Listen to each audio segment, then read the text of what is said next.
Do not be conformed to this world, but transformed by the renewing of your mind, so that you may discern what is the will of God. This verse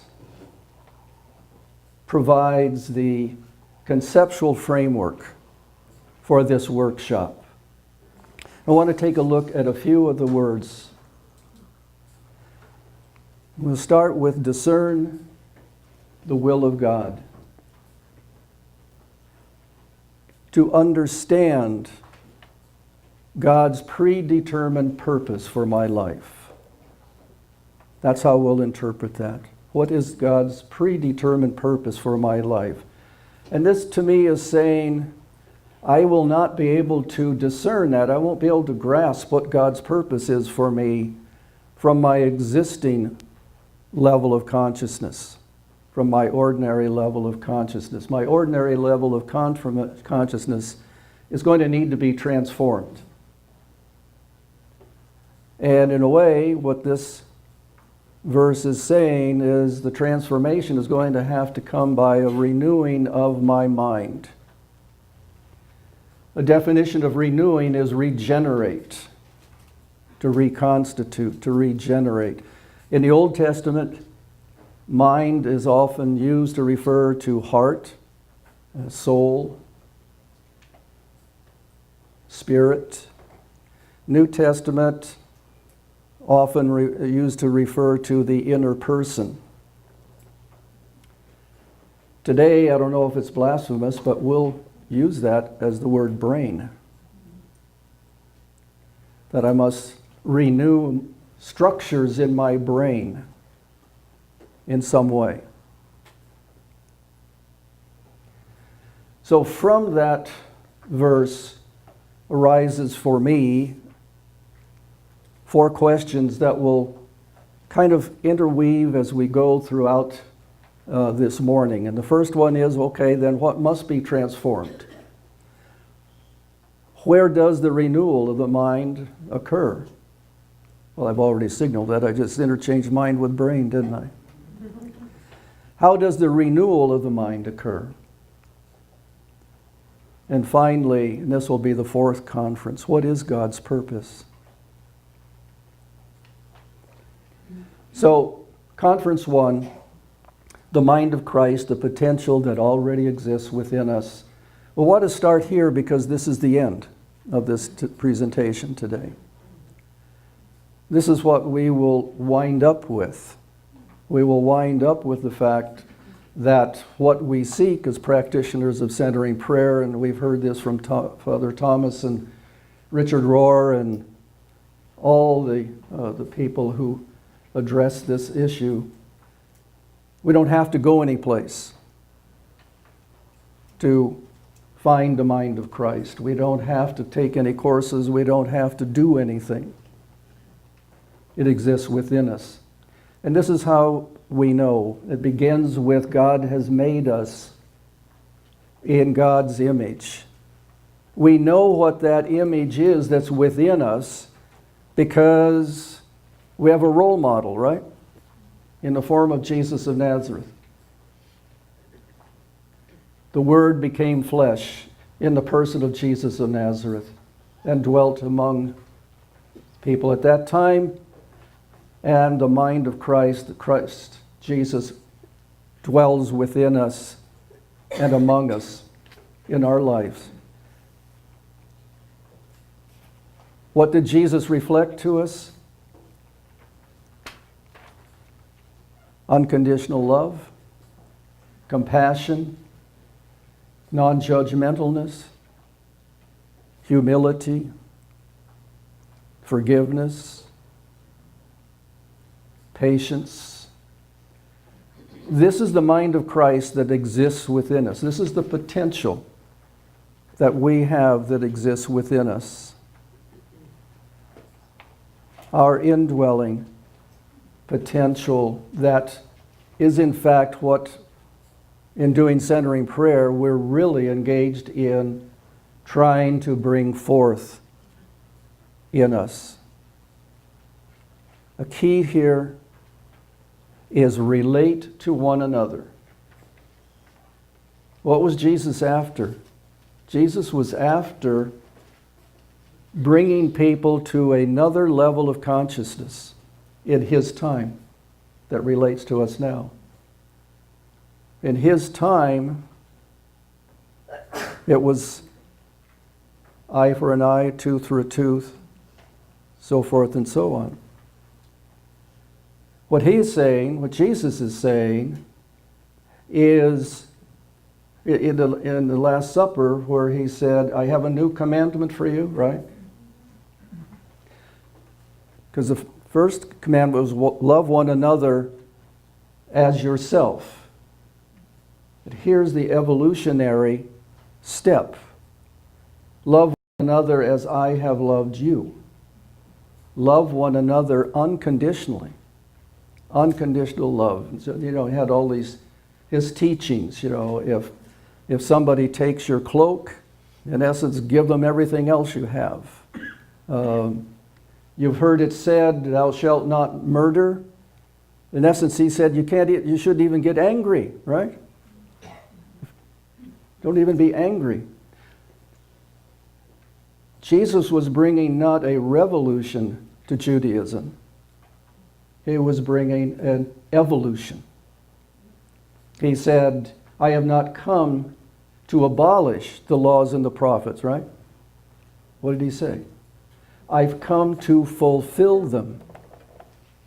I've come to move them to another level of consciousness. And so this is what we're all about when we're doing centering prayer. We're seeking a higher level of consciousness. Just recently, and I know many of you probably get Richard Rohr's daily meditations. I was struck. He was talking about higher level of consciousness, and then he said, it's really a deeper level of consciousness. So we'll leave that. But anyway, we'll be using higher level, but I think in a sense where he went with that, it's a deeper level. So in any event, we have our church services, we have our beliefs and doctrines and rituals, practices, but what Jesus was after was not just that or not that. He was after, how do we get along with each other? That's what this is all about.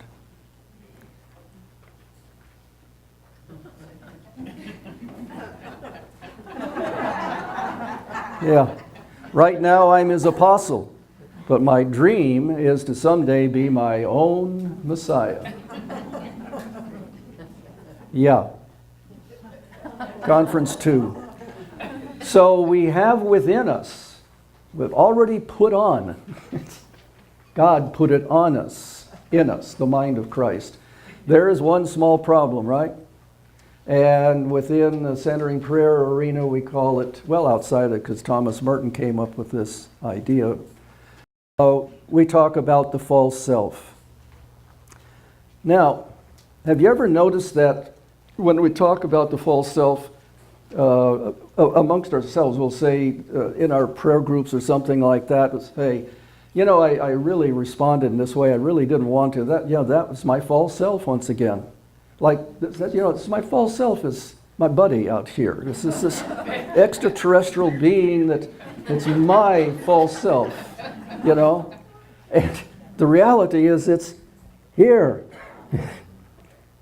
It's neurons stored, memory traces stored in the brain. It's not something out here that a lot of you are of my age. I can sense, I won't say it is, might remember Flip Wilson, the comedian, when he played Geraldine, the woman who kind of got in trouble and then called on and said, well, the devil made me do it.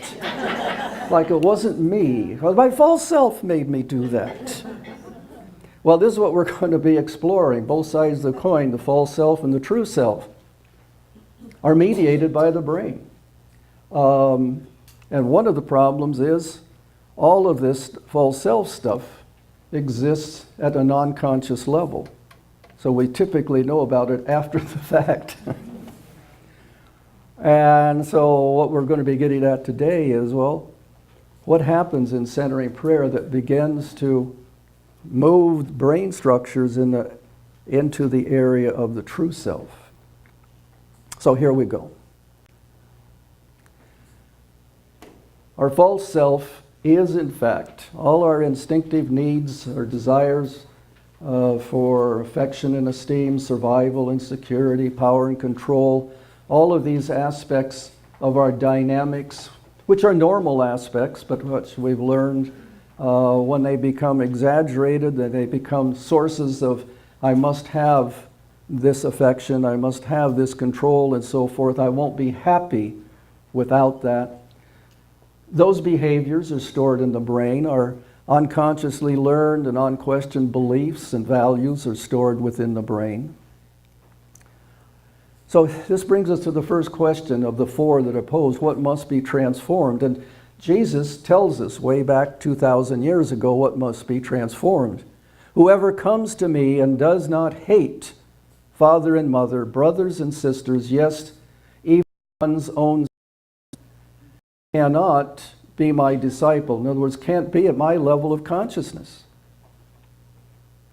Whoa. Hate.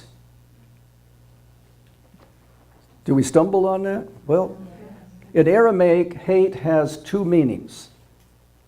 One is the actual emotion of hating. The other is leave. Leave. To put on my level of consciousness, to be my disciple, you must leave the beliefs and values that are inconsistent with my teachings, inconsistent with my way of life, inconsistent with my level of consciousness. You must leave those. That's what must be transformed. Well, how do we transform these stored ways of behaving in order to get our particular needs met, our beliefs not transgressed, and our values honored? In current day terms, in centering prayer terms, what we're talking about is transforming the needs and the beliefs and the values at what we call our ordinary level of consciousness, and infuse that level of consciousness, ordinary consciousness, with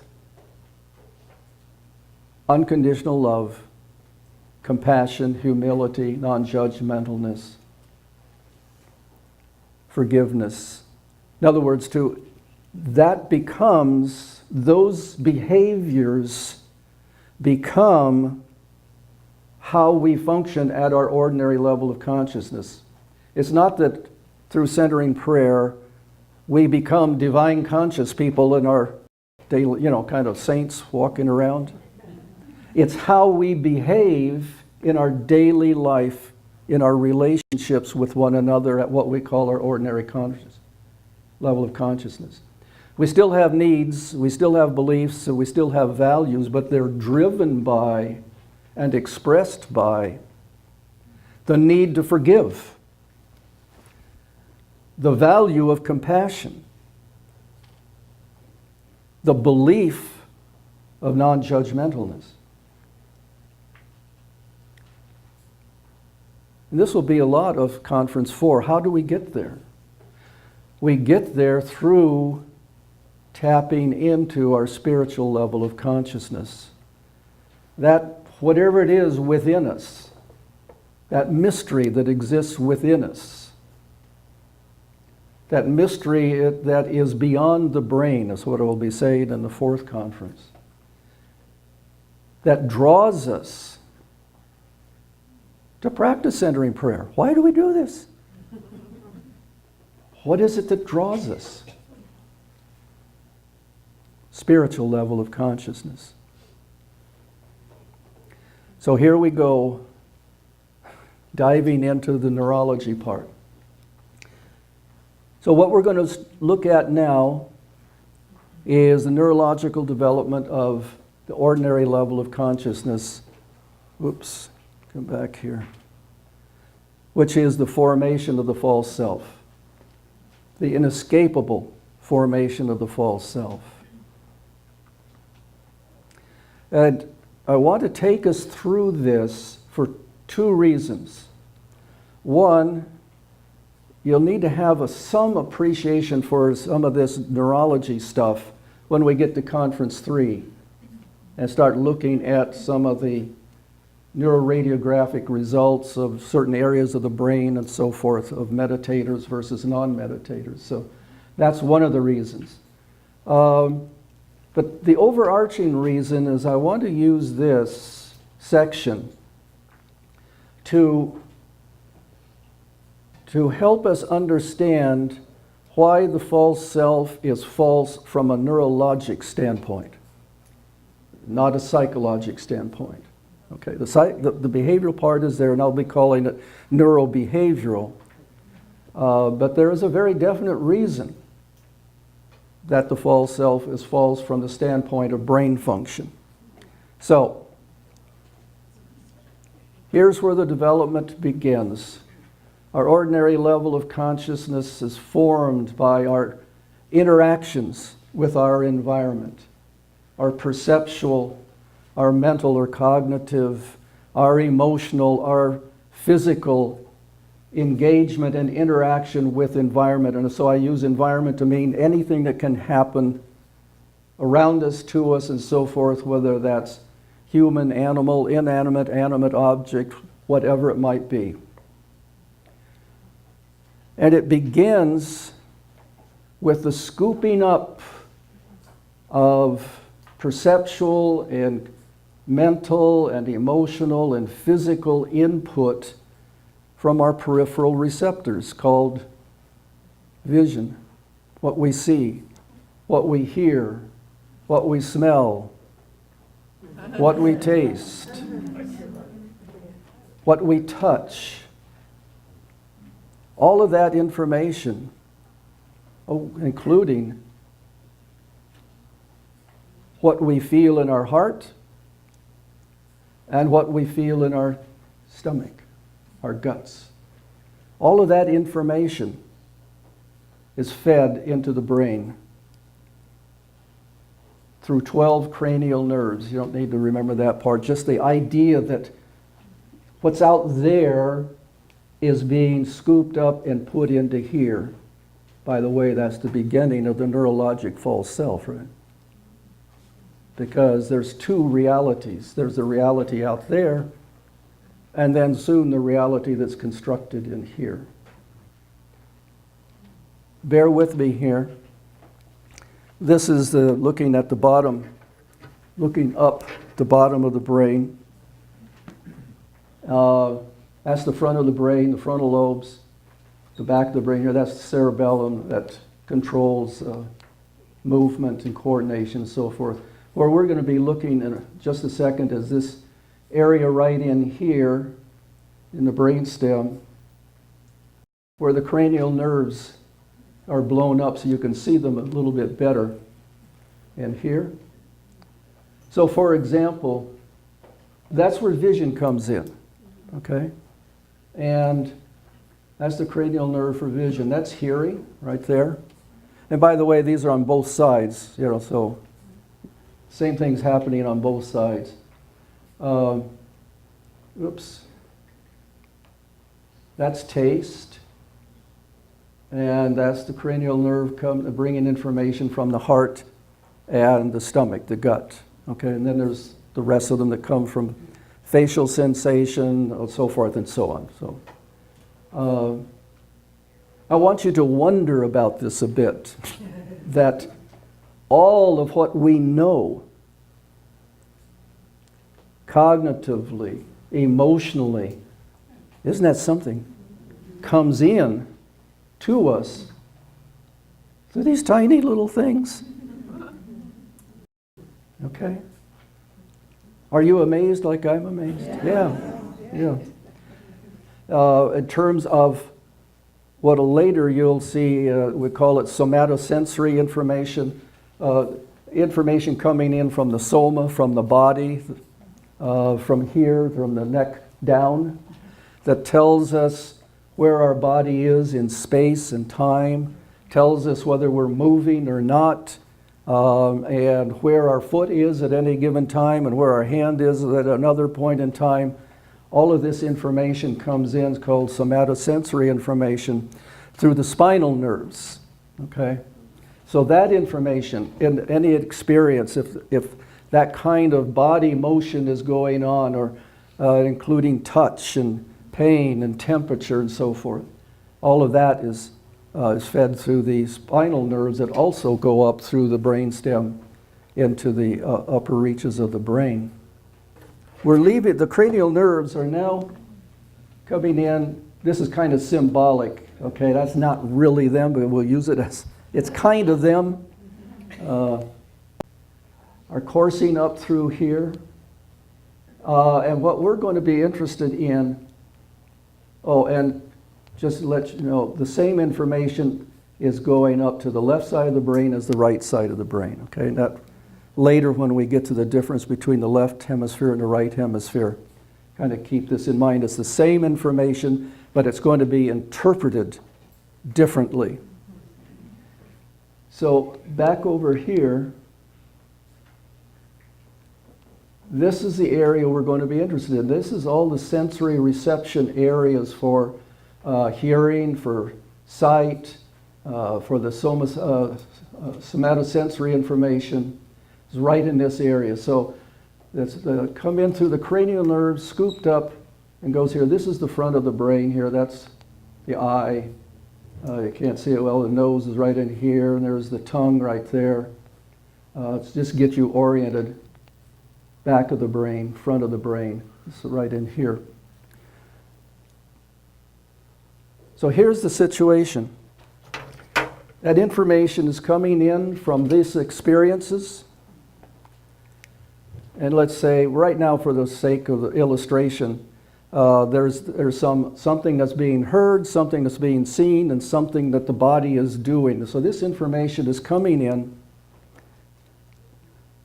and it is being received, and hearing is in the temporal lobe.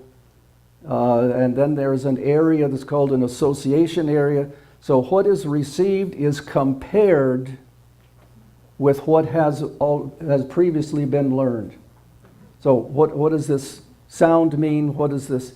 What's the previous meaning? So there is a comparison that goes on. And this is the beginning of why the false self is false from a neurologic sense. Because we're always comparing what's coming in with the past. Okay?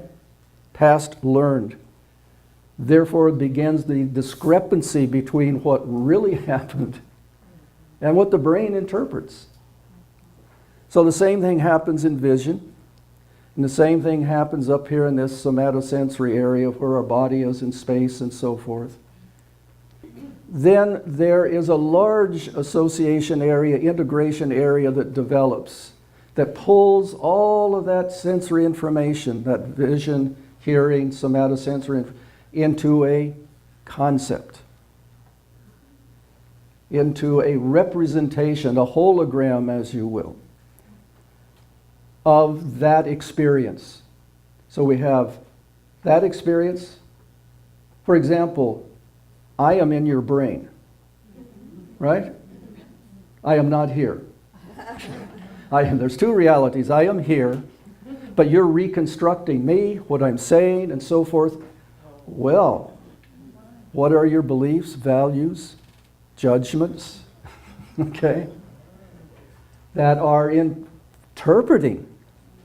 We're always interpreting reality, but we're not experiencing that reality. In this area, this integrative area, is where we develop language, and we'll bring that up a little later on, what that means. We're going to call this area, the yellow area, the me center, okay? Because it's the left side of the brain primarily, eventually, through the function of language that labels, analyzes, categorizes, judges, and in that somatosensory area learns and has to learn the difference between me and you, me and that table. In other words, there's a separation between me and things in my environment. And that's giving you a real broad brushstroke of what that area does, but it helps us make that distinction. We move over to the right side of the brain. That same information is coming in that I mentioned. There's a difference in that red circle area, that giant integrative area. Language is not there. Language is learned in the left hemisphere for right-handed people. Left-handed people, it's learned over here in the right hemisphere in this area. But let's say we're all right-handed right now, for the sake of illustration. What is integrated there is no differentiation between self and environment. There is no sense of past or future. See, language can do that for us. Cognitive constructs will do that for us. Here is living in the present, a non-evaluative present. And I need to warn you a bit. These are cliff notes. It's far more complicated. Far more complicated than what I'm saying, okay? These are general cliff notes. And so we call this the we center. There's no distinct I. Now, here's the rub. See that red area? It's referred to as the emotional brain. Neurologically, it's called the limbic system, but it's also referred to as the emotional brain. And look what's happening. All the experiences from the periphery are coming in, and before they get here, what's happening? They're going through how am I feeling? Is it neutral? Is it negative? Is it positive? Is it anxiety? Is it anger? Is it frustration? So anything that is learned here has attached to it the emotional valence.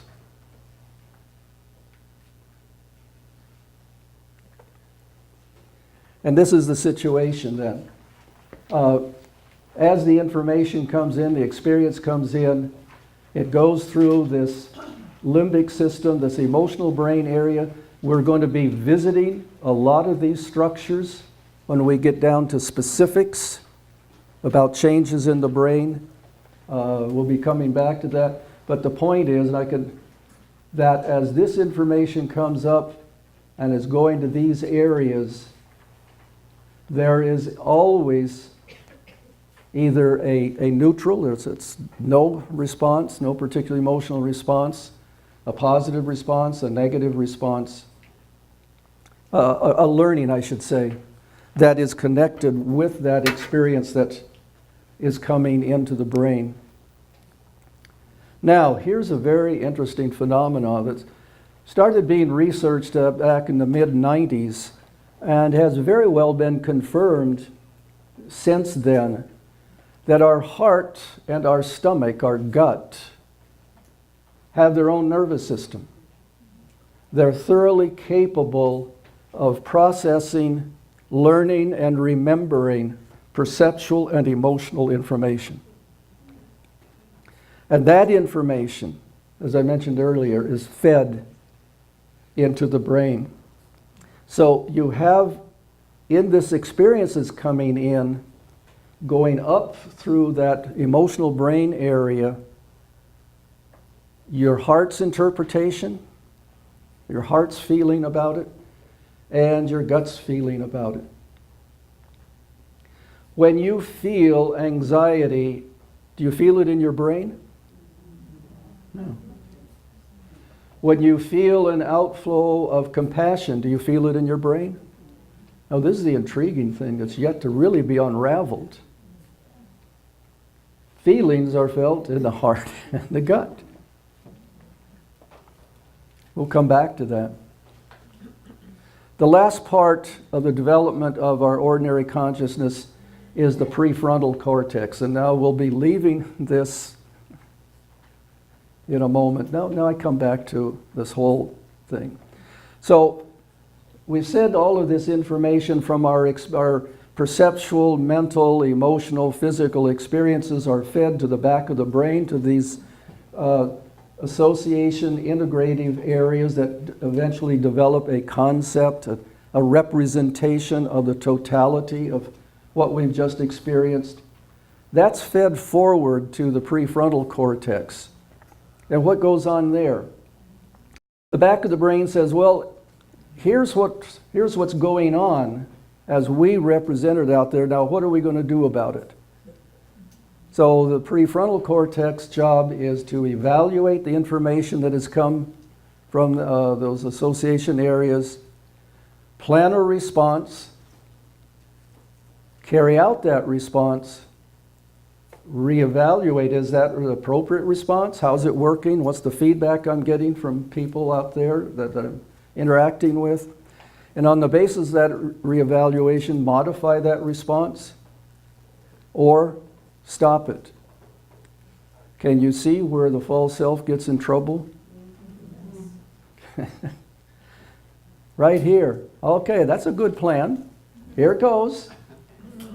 Whoa, it's not working. Well, I'll just keep doing it. I'll just stick with it until that person understands my needs, beliefs, and values. At birth, all areas of the brain are functioning, okay? But certain areas, as we were moving along after birth and the nervous system is maturing, certain areas are more functional than others at certain points in time. And the first area, of course, that is the most functional is down here in the brainstem that has really to do with survival, and that is heart rate and respiration rate and things of that nature. The second area that is the most mature as we go along is the emotional brain. The next area that matures is this area we've been talking about, these sensory, receiving, and integrative areas. And the last to mature is the area that says, what shall I do about this? What's the appropriate response here? Maybe I should take some time before I respond, and so forth and so on, called judgment, reasoning, so forth. So you see the picture. The early on template that's laid down is heavily biased towards the emotional reaction, response time.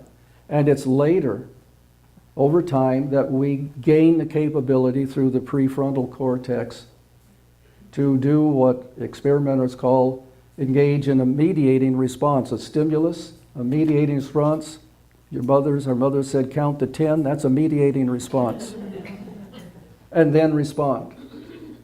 So, can you see where the false self begins to come from neurologically?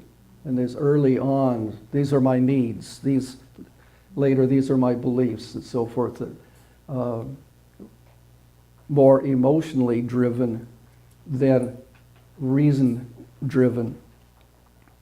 Okay, I've alluded to this several times, so hopefully it sticks now, that why the false self is false from a neurologic standpoint. And here's what happens. In early infancy and early childhood, we have these experiences, right? They're just experiences. All we do is experience them, and those are fed into the brain. And those experiences, those perceptual, mental, emotional, physical experiences fed into the brain, and they are simply experiences until language comes along, that integrative area, until they're pulled into a conceptual representation. And at that point we say, oh, I'm feeling the need for, and the need for, and that, and affection and esteem and power and control.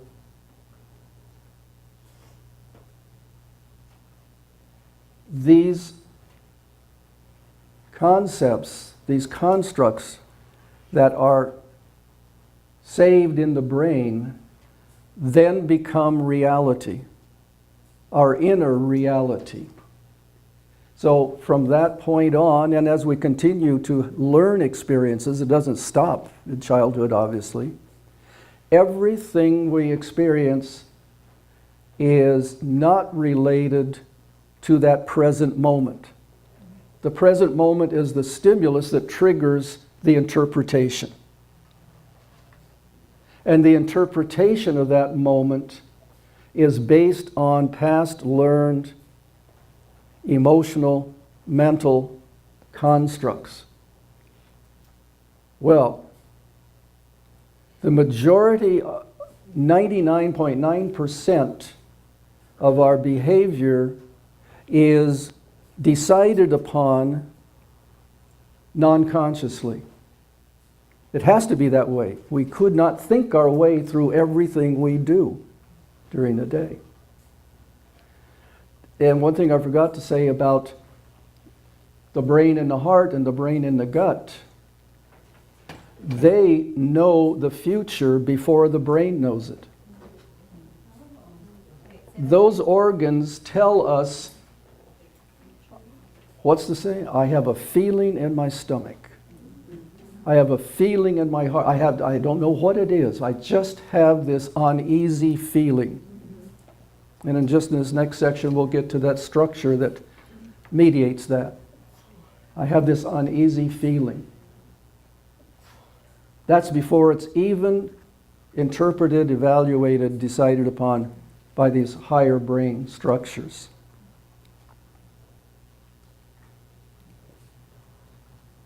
And then built in there too is the early on, this is how I evaluate that information, and this is the response. And there's no other response, okay, at this early age. This goes also then to later our development of beliefs, values, the recording of these at the non-consciously recorded, but still in these same areas of the brain.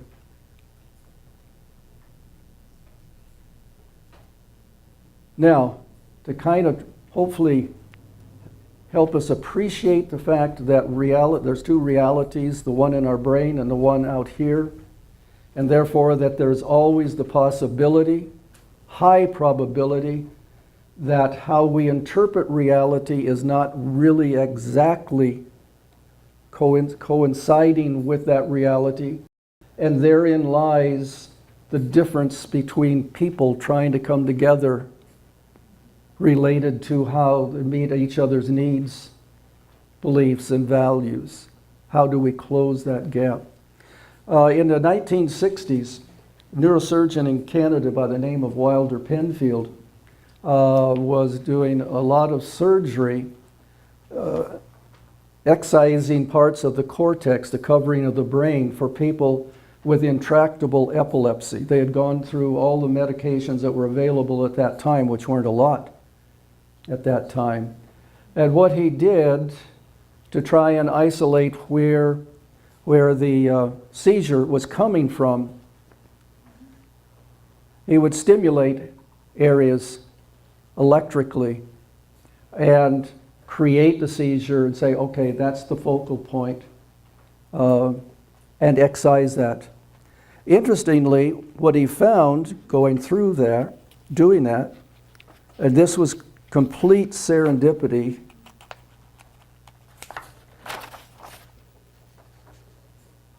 He found that he'd stimulate a particular area and there would be a gestalt, a whole response. The person, I don't know if you can see it, is awake. Can you see the person here? They're awake, okay, during this brain surgery. The brain doesn't feel pain, by the way. That have to do with anesthetic to cut through the scalp and cut the bone. After that, the person's totally awake. And let me read to you some of the responses from the brain. Nothing's going on out here related to this. They're on persons on the table. A mother said she was suddenly aware of being in her kitchen, listening to the voice of her little boy, who was playing outside in the yard. I'm aware of the neighborhood noises. There's a passing car. There might be danger to my boy. She's on the operating table. Another, I heard something. I don't know what it was. Yes. Oh, then he repeated the stimulation. Yes, I think I heard a mother calling her little boy somewhere. It seemed to be something that happened years ago. It was somebody in the neighborhood where I live. I am somewhere close enough to hear. Yes, I heard voices down along the river calling. I think I saw the river. Just a tiny flash of a feeling of familiarity, a feeling that I knew everything that was going to happen in the near future. Do you get the point? That we have this reality in here, and then there's the reality out there, and there is the breeding ground for the false self. To say it's my reality that needs to be met. The reality of how I interpret this out that I'm receiving out here. This is what happens. We have an experience, the brain is stimulated all the way from that stuff coming from the cranial nerves, right? Wending its way up through the emotional brain, up to the sensory receiving integrative area that now pulls together what's perceived, what's felt emotionally, what's felt physically, all into a particular concept. And then when we encounter something out here that comes in, it's compared against that, and we make judgments about what we have received.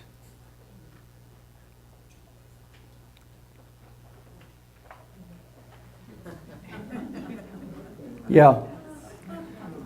Reality is merely an illusion, albeit a very persistent one. Yeah. Okay.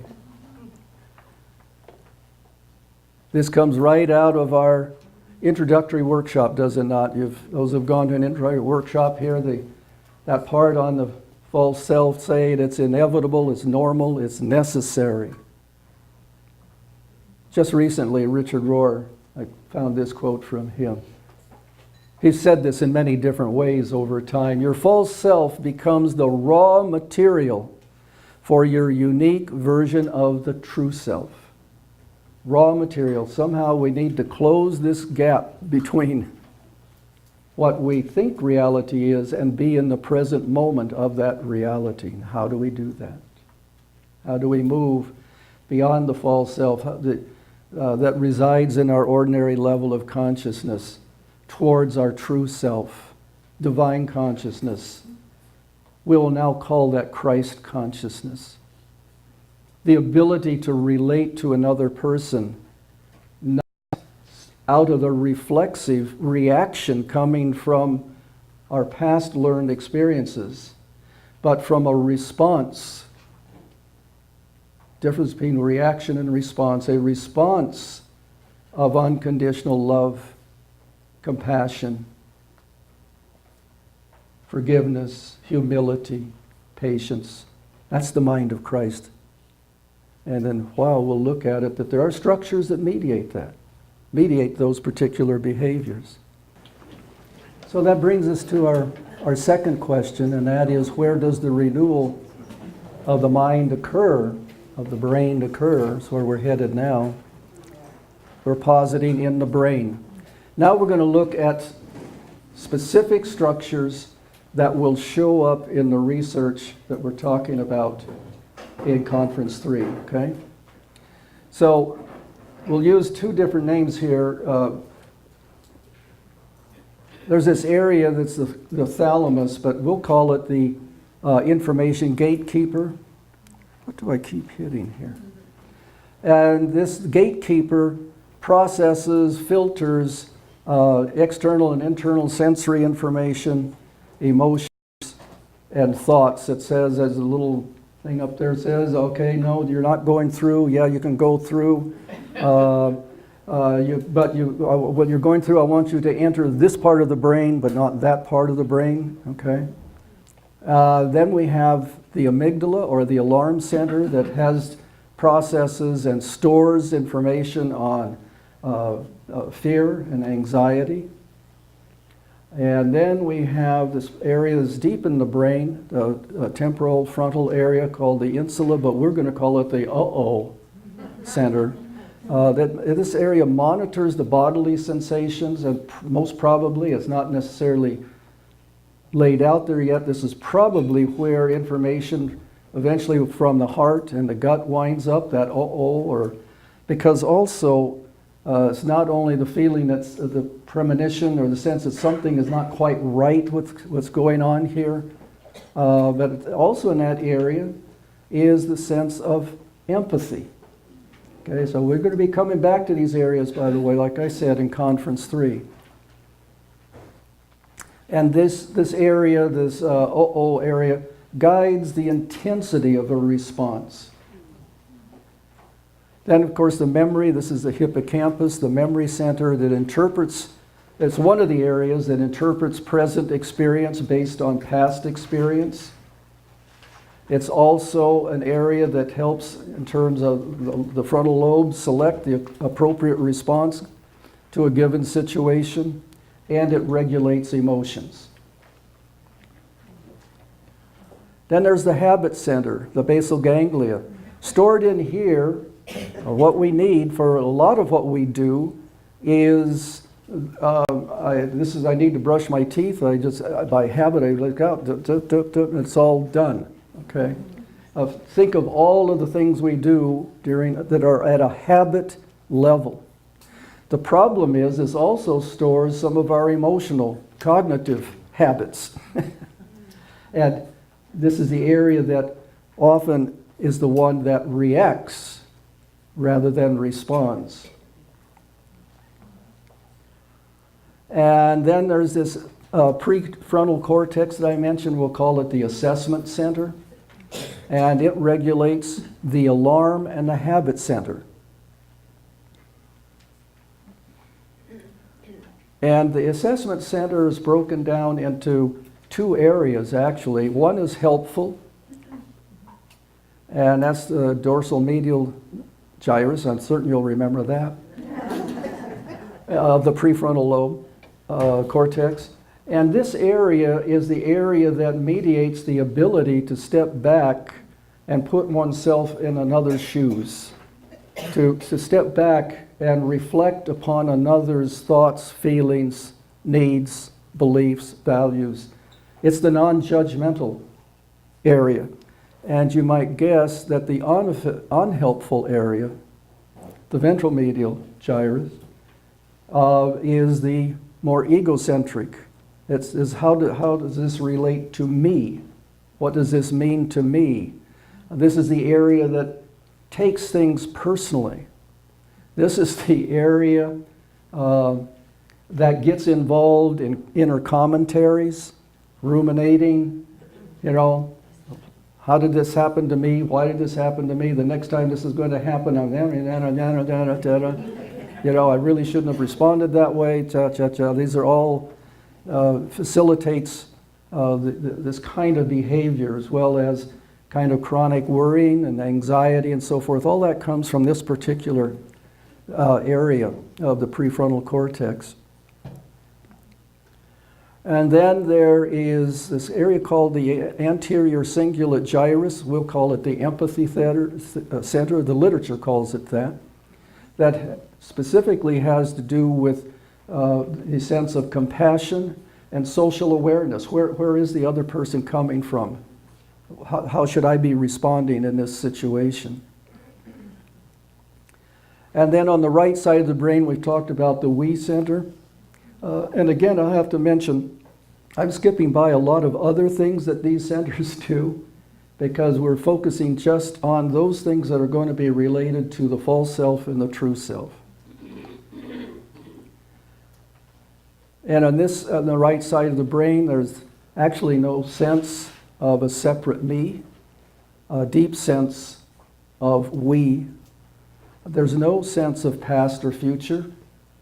So what does that mean? On the right side of the brain cannot generate or sense anxiety, fear, frustration, things of that nature. Because if you're in the present, you're not dealing with past emotional responses to situations or the concern about the future, of how that's going to impact me.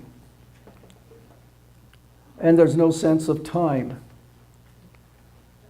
You're in the present moment. Well, this is La La Land, isn't it? This is why we need the left hemisphere to help us get through the day. What we're looking for, and so some other research will point out, that a balance.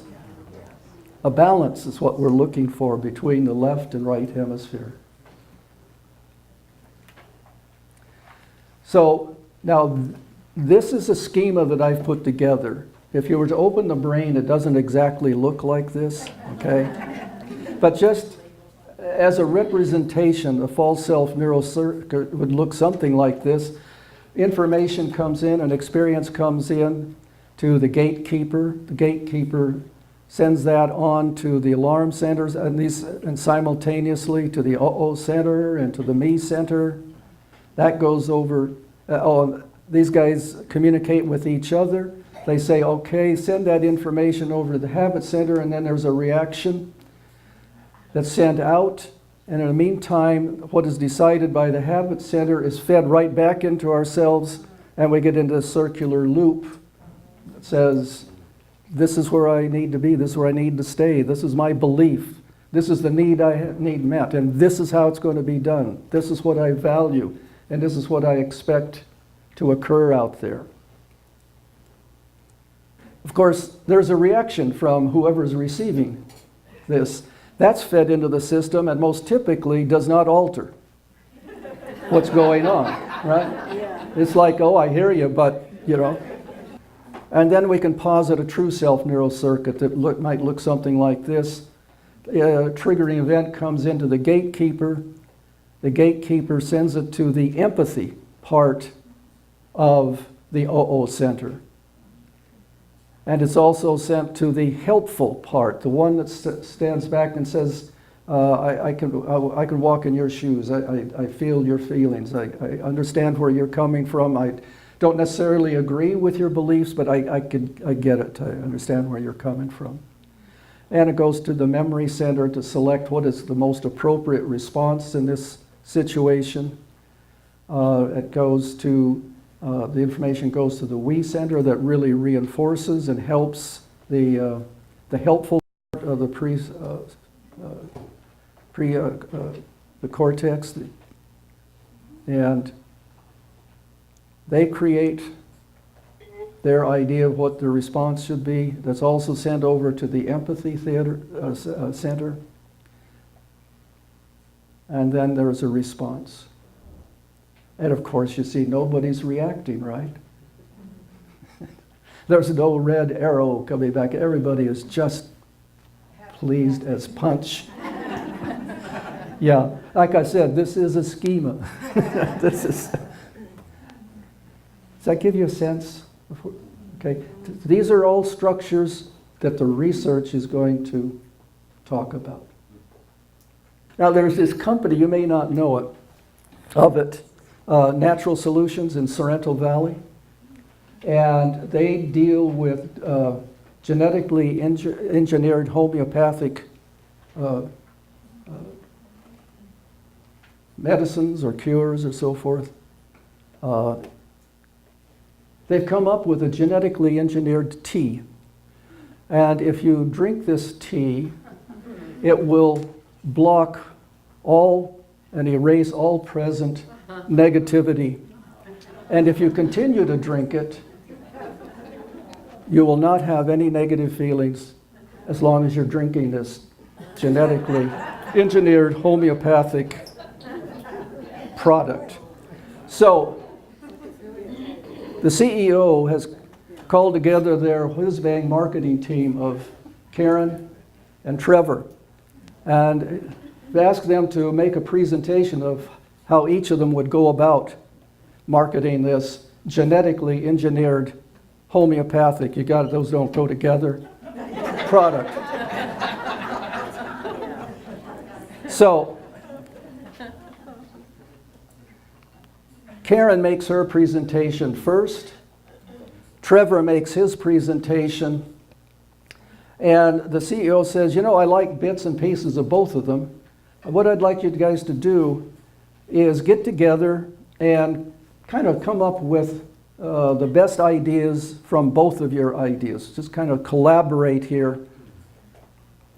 So as that's going on, of course, these issues come up within each of them. Wait a minute here. Where in this company? Where's my survival security? Where's my esteem? I was waiting for this person to respond, the CEO to respond and say, you are right, Karen, no, hey, that's cool. Trevor, sorry, or Trevor, that's it. And oh, wait a minute, what is happening here? This is not going according. These are the feelings that are coming up from the false self. So they start to go down to another conference room. As they're going down the hall, of course, they're getting some sensations in the heart and the gut, some premonitions, something is already being set in motion that will color this meeting, will it not? Already set in motion. Okay, they're in the meeting room and they're looking at each other's eyes, facial expressions, body posture. They're listening to the tone of voice more than what the person is saying. Okay? And all of this information is being fed into the brain. Like so. As we said, it's coming into the false self neurocircuit. They're both in their own worlds. There really is no collaboration going on. That looks like it. They're talking, they're putting ideas out on the table, but each is sticking with their own idea, and this is the end of it. So what needs to occur? This is the second question.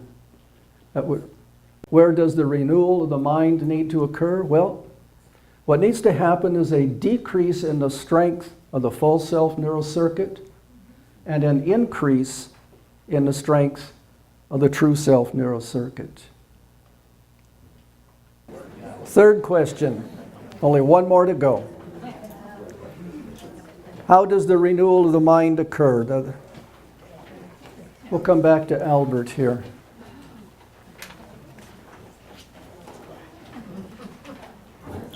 So true. We cannot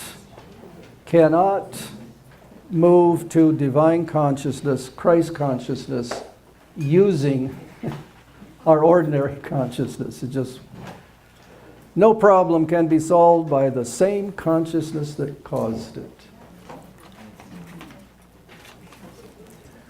So, an example.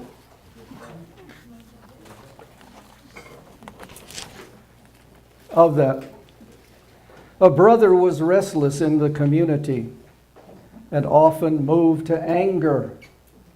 So he said, I will go and live somewhere by myself. And since I will not be able to talk or listen to anyone, I will be tranquil.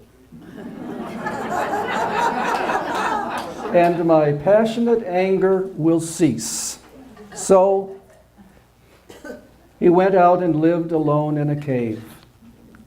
But one day he filled his jug with water and put it on the ground. It happened to suddenly fall over. He filled it again, and it fell over again. And this happened a third time. In a rage, he snatched up the jug and broke it into 100,000 pieces. Returning to his right mind, he knew that the demon of anger had mocked him, and he said, "Here I am all by myself, and it has beaten me. Wherever I live, I need effort and patience. I will return to my community." And he rose up and went back. Haven't we all experienced that? That's deeper than New Year's resolutions. You know, we can't think our way out of not responding from the false self. Oh, what Richard Rohr says, we can't think our way into a new way of living, but we can live our way into a new way of thinking. Same thing. All right. This is probably what drew you all here. Hopefully all of that beginning part helps you really feel these results and really evaluate them and think about them. So House Centering Prayer, Conference 3, House Centering Prayer / meditation. Centering prayer, as we know, is meditation. The reason I put that in there is there's a larger number of people in these studies that were mindfulness meditation practitioners, not centering prayer. But there'll be a very interesting thing that comes out of this I won't tell you beforehand in terms of the two groups, two forms of meditation. So there's 3 research methods that are used in these studies. One is electroencephalographic recordings of activities on the brain, and not just the cortex or the covering of the brain, but deep structures. And the other is measuring activity of the brain, changes in activity of the brain through cerebral blood flow. And the last one, which you will, I think, be the most interested in, and that is changes in the brain structures themselves. So we're looking at the activity of the brain, how it changes while one is meditating, doing centering prayer, and then we'll be looking at what, if any, are the structural changes that occur from this shift in activity within the brain.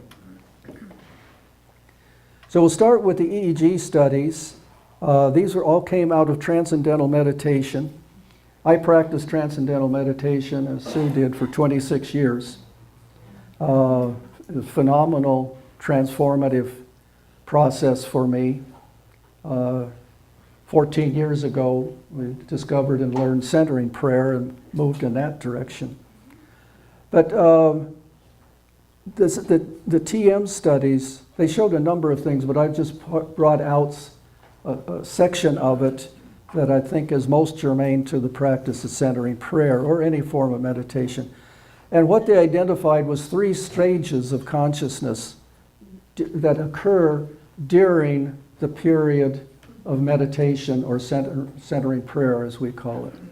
The first level, beta wave level of consciousness. This is what we would call our ordinary level of consciousness. This is all of the thinking and analyzing and labeling and planning, evaluating that goes on and must go on in our daily life. This is what's going on in our brain when we then finally sit down to do centering prayer. This is where we are. This is where we start.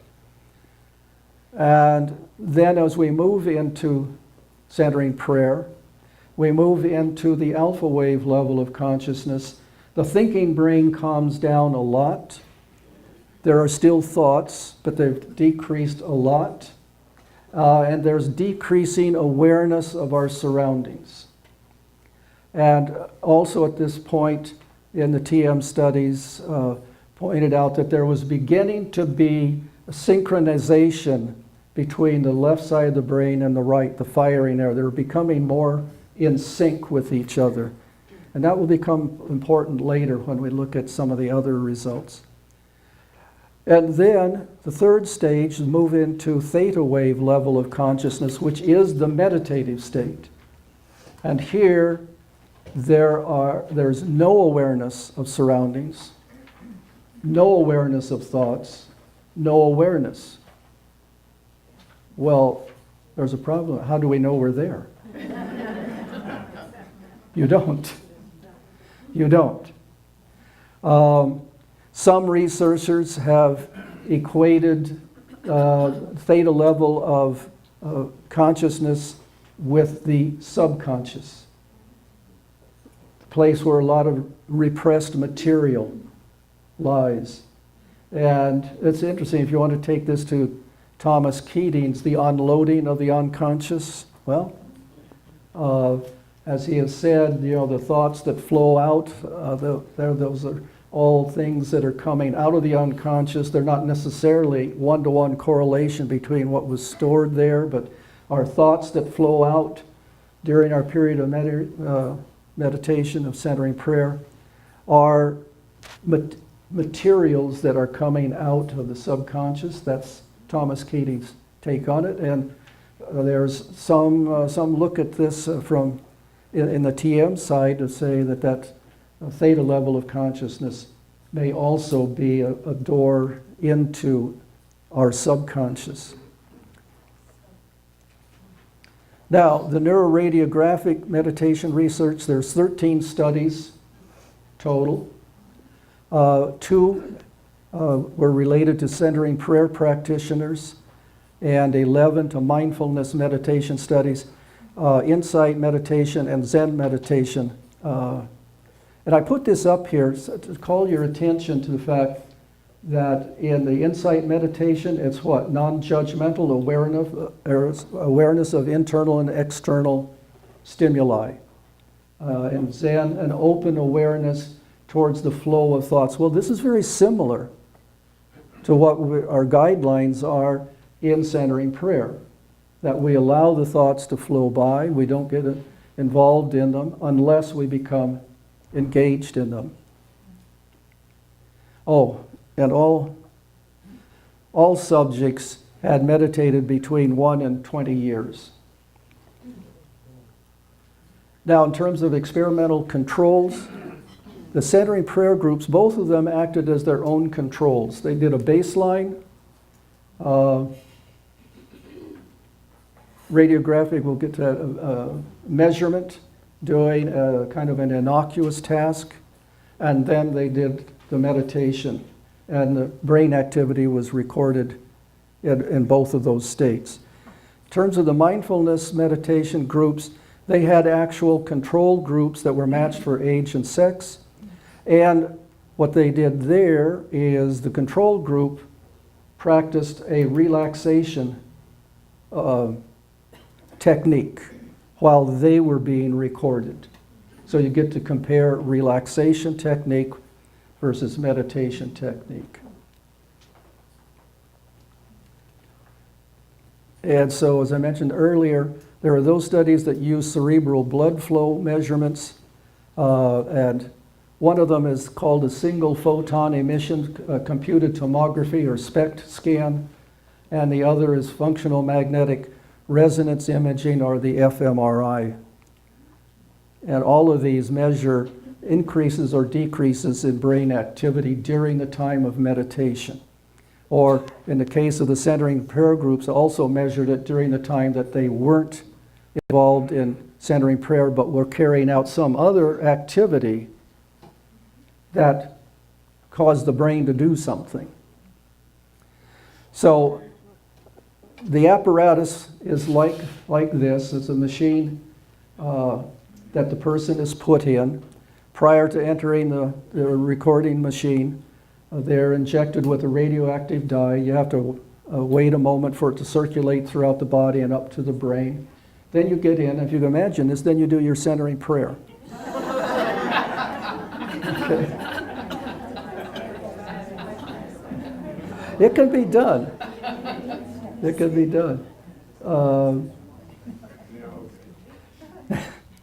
And so this is how it works. During the time of meditation, They're recording blood flow, and where they see a heightened activity, it will be shown in red, as you can see there, and decreased activity in blue.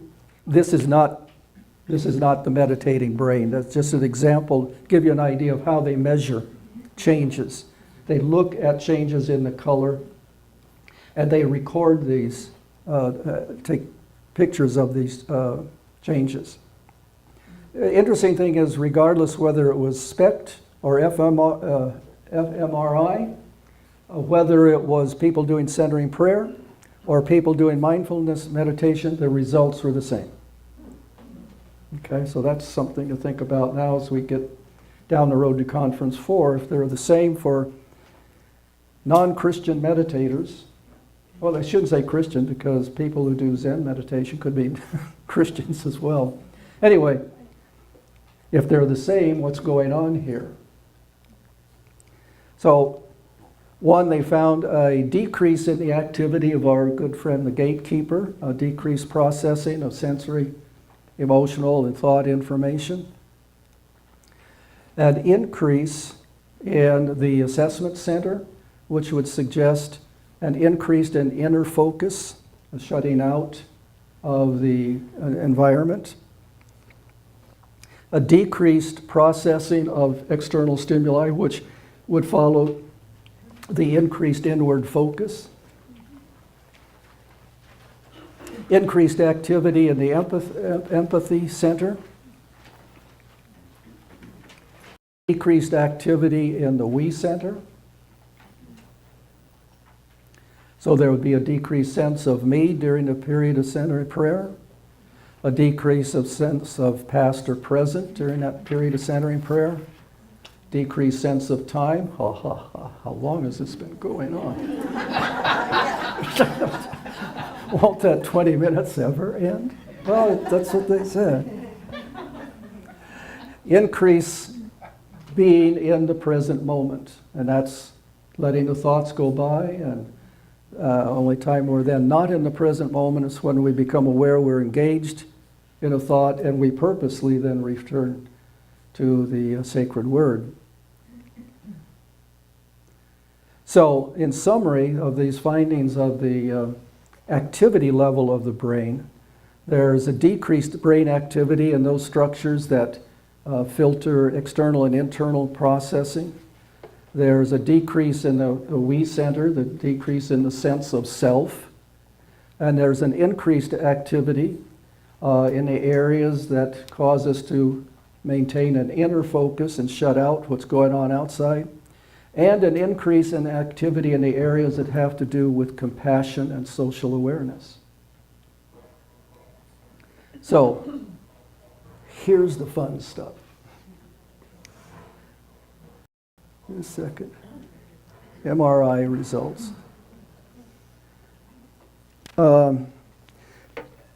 Magnetic resonance imaging, it measures changes in volume. What do we mean by changes in volume? It will mean either increases or decreases in neurons and their axons and dendrites, and won't go any further than that emanate out of the neurons. As there's an increase in the mass of the neuronal structure.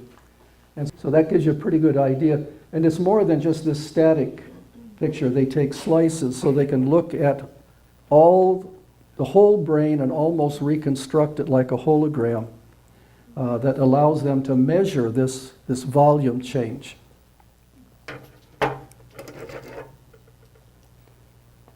So here's what came out. There was increased volume in the gatekeeper. Therefore, an increased potential filtering of sensory, emotional, thought information. Decreased volume in both the left and right alarm centers. Okay? Why am I having trouble? So decreased potential doesn't mean it's set, but there's a decreased threshold here, a decreased potential that I will respond with fear and anxiety to this experience, or anger and withdrawal kind of responses. Increased volume in the right center. Remember The O center had to do with the sense of impending some problem, sort of the kind of the worry center. Then there was that part of it that had to do with empathy. So there was an increase in the right OO center, most probably the increase in the potential for empathy response, and a decrease in the worry and anxiety type of response. And I'll try and tie those together for you, why that might be the case when we get to the summary.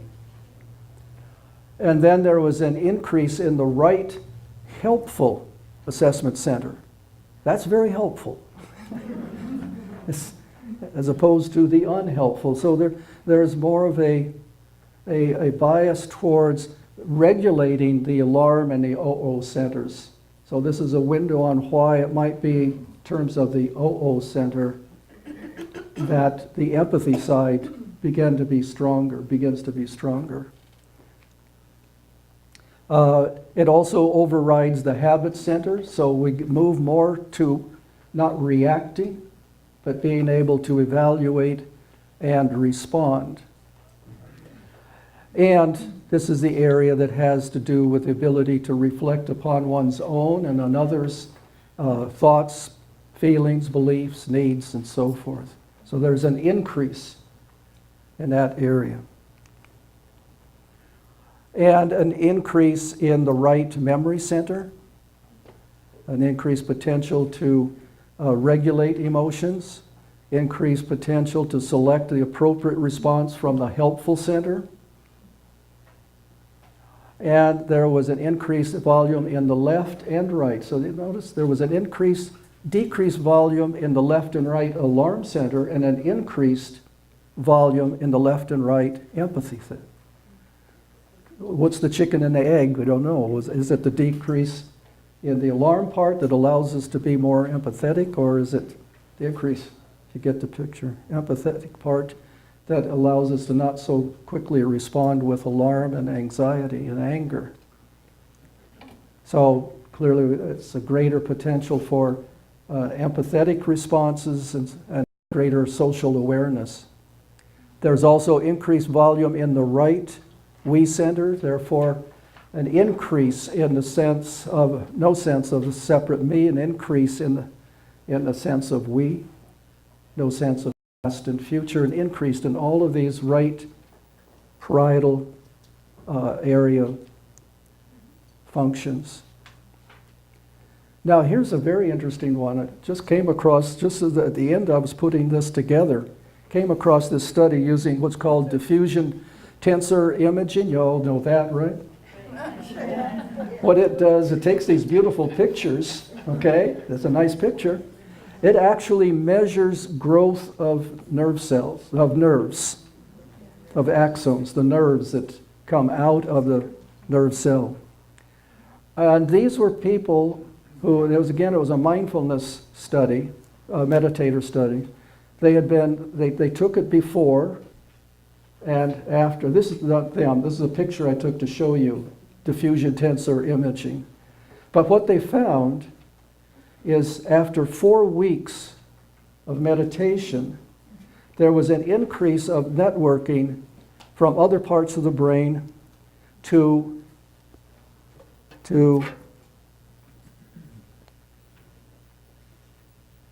the anterior cingulate gyrus, the empathy part, after 4 weeks.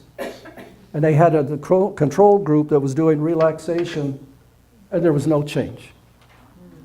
No change. Getting the drift? Meditation really does something.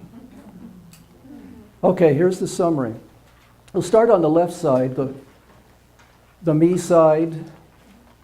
Now we'll move to this term, dualistic thinking. Of course, this is the side of the brain that deals with either ors, right?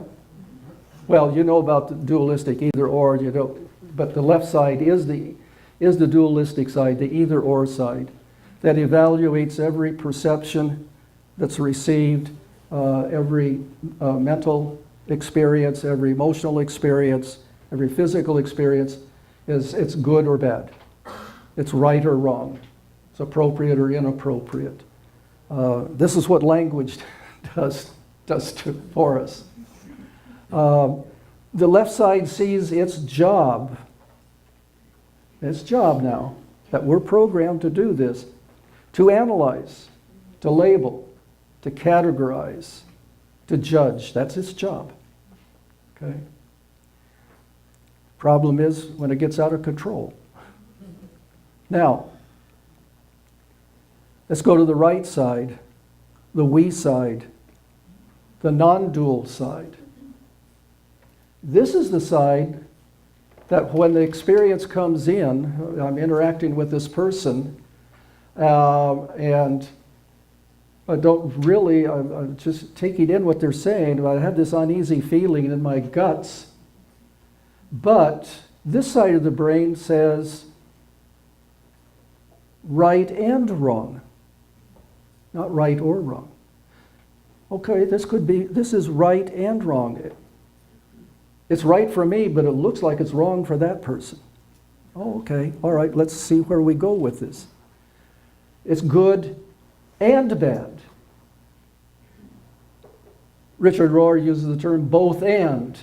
Could be both of these and not only good and bad, it could be something completely different. And so maybe we can work things out here and come to even a different level of understanding. It's not either good or bad. Okay. So the right side of the brain perceives its job as and carries out the job of not analyzing, not labeling, not categorizing, not judging, just taking in. Now let's look at the results. They're quite startling. Decreased volume in the right and left alarm centers. We've gone through this. Increased right gatekeeper volume.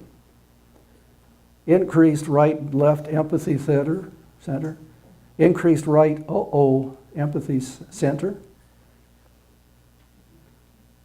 Right helpful center increase. Right memory center increase in volume. Right we center. Do you get the drift of what's going on there? Right. The right side of the brain is the predominant one where the structural changes are occurring as a result of meditation. That side of the brain that is the non-judgmental side of the brain, non-labeling, so forth and so on. Now, will that show up? Yeah. Fortunately, there's this structure called the corpus callosum, and it connects both sides of the brain. There's actually two others. There's an anterior and a posterior commissure, but you won't really worry about that. There's two other smaller connections. Because we need the balance. So what seems to go on before the miracle of centering prayer or meditation that begins to bring the strength of the right side of the brain up. Notice it only diminished on the left side the alarm center. It didn't diminish the habit center. It didn't diminish the unhelpful area, the prefrontal cortex. Okay? Because those are needed, but not in an egocentric way. But we do need the dualistic side to get through the day. We need the non-dual side, the mind of Christ side, to relate with one another with unconditional love, compassion, forgiveness, so forth and so on. It's an interesting thing. I had the opportunity some many years ago to participate in a research study that was going on where I was working as a speech pathologist, Rancho Los Amigos Hospital up in Downey, which was the major rehab center at that time on the West Coast. Rusk Institute in New York was the other major one. And what was going on there was a surgery procedure for intractable epilepsy that went way beyond Wilder-Penfield. And because there are certain seizures that march, that go from one area of the hemisphere over to the other, the neurosurgeon was severing the corpus callosum. Pretty severe approach. And I had the opportunity to evaluate these people from a cognitive language standpoint. An interesting thing about them, that is the best way to describe it, is I'd ask them to carry out, say for instance, a writing task, and if someone was right-handed, he would start writing, and the left hand would reach over and take the pen and set it down. Okay? And there were other things that went on that the right side or the left side would, so they were out of balance. Okay? One wanted to dominate the other. So what we're seeing here, my interpretation is that the practice of meditation has this tremendous effect on right hemisphere structures, right side of the brain structures that have to do with compassion, social awareness. We translate that into forgiveness and humility and things of that nature. We extend that in centering prayer to those terms, or the life of Jesus. So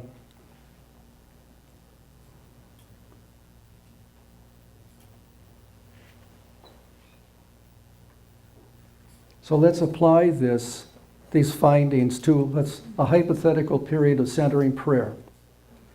So we start out with our beta wave level of consciousness, all our busyness and so forth that we come into our prayer space with. We're engaged in thoughts. We take a moment, come into stillness, start our centering prayer. Somewhere along the line, we go into alpha wave meditation level of consciousness. We have thoughts, not so many. We're not engaged in the thoughts. But even at this level, if we become engaged in thoughts, we return to the sacred word, which means going back to beta wave level of consciousness. And we might spend some time, right, going back and forth between alpha and beta level of consciousness. Because we're aware of that. And then, at some point in time, we move into theta wave level of consciousness where we are completely unaware of our surroundings. There are no thoughts. And as I said, there really is, therefore, we don't know we're there, by definition. And we may become engaged in a thought, at which time we go back to our sacred word. And so this cycle goes on. And this is from the electrical activity, the levels of consciousness as measured by EEG recordings. This is what goes on during the centering prayer. Look at the blood flow, cerebral blood flow studies. While that's going on, those levels of consciousness are going on, there's a decrease in the gatekeeper function, and increase in the internal focus, the assessment center function. See, in these studies, they didn't break it down into areas like the helpful and unhelpful. There was activity there. And then there was a decrease in the empathy center and a decrease in the right of activity. So as we're doing our centering prayer, we're moving through these levels of consciousness, and that is translating into these 4 levels of increase or decrease in brain activity. And this is decreasing then. This is a schema. This is my schema. You don't find it in the brain. But schematically putting those results together, we're decreasing the strength of the false self neurocircuit and increasing the strength of the true self neurocircuit. And I'll change names here now. Let's say that we are maintaining at the appropriate level the reacting neurocircuit, the dualistic perception and thinking. It is not overriding the response neurocircuit. there are times that we need the reacting neurocircuit. That's most of our daily activities. But we don't need it in our interpersonal relationships. We need this.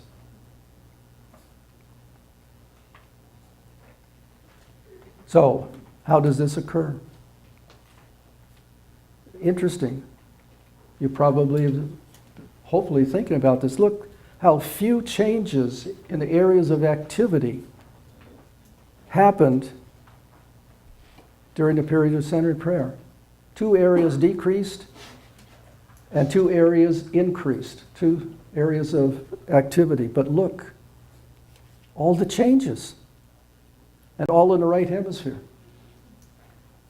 I presume that that gatekeeper was working overload, shunting stuff during centered prayer over to the right hemisphere. I don't know if that's fact.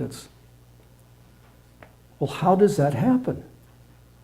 How can such only 4 areas of recorded activity during these 3 levels of change in consciousness result in all of those structural changes? Well, nowadays we know it's related to this thing called neuroplasticity. And that is, when I first started working in the area of brain injury problems, it was thought, it was absolute gospel doctrine, that the brain was fixed and could not change after around adolescence. Okay? That the functions were set, the left hemisphere was set, the right hemisphere was set, all of the areas that mediated all the different behaviors that we've gone through were set. Well, starting at probably the 80s, they began challenging that and finding that it's not the case at all. That the brain is, as an organism, is absolutely able to rearrange, rewire itself in response to external and internal stimulation. It's absolutely capable of rewiring itself in response to meditation.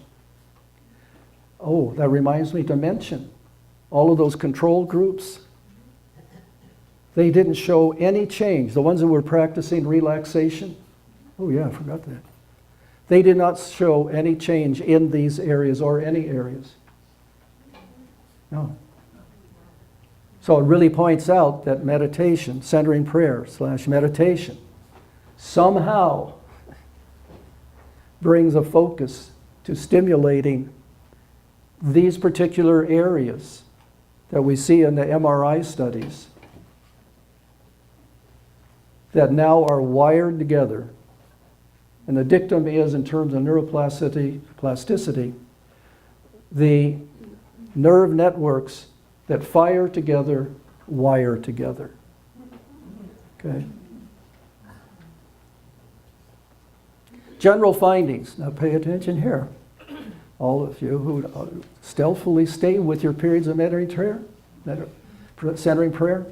The period of meditation must be at least 20 minutes to 30 minutes to bring about these changes in brain volume. They must be regular. It didn't, so we say 2 times a day, it just said regular periods of centering prayer. And the longer one has practiced meditation, the greater the changes. So this neuroplasticity dictum of the nerve networks that fire together, wire together, longer period of time of prayer, daily practice, the longer you practice it, the brain changes. Listen to this. Reverse if we stop meditating. Whoa. So, yeah, sorry folks. Sorry. Long-term meditators, they also found that they showed increased activity in those areas that we would correlate with the true self neurocircuit when they were doing non-meditative activities. So there was a carryover into well, I can't call it daily life. They were doing other activities, but interactive activities, but the same areas.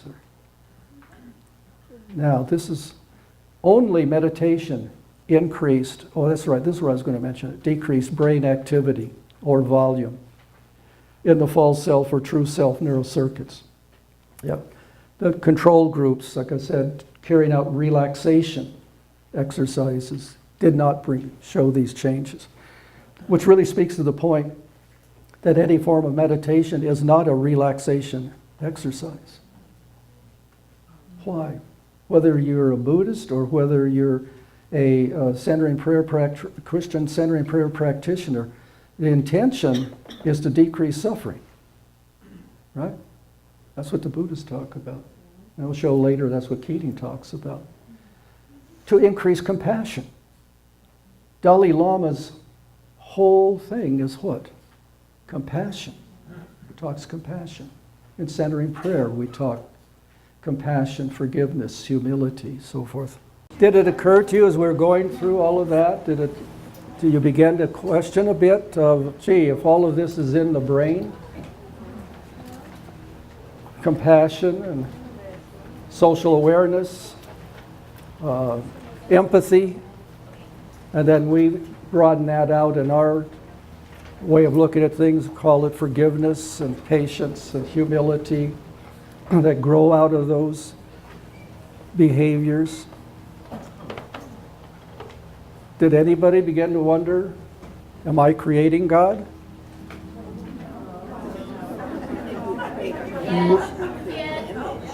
Right answer. Did God create the brain or did the brain create God? Conference 4. Here's where I'd like to begin.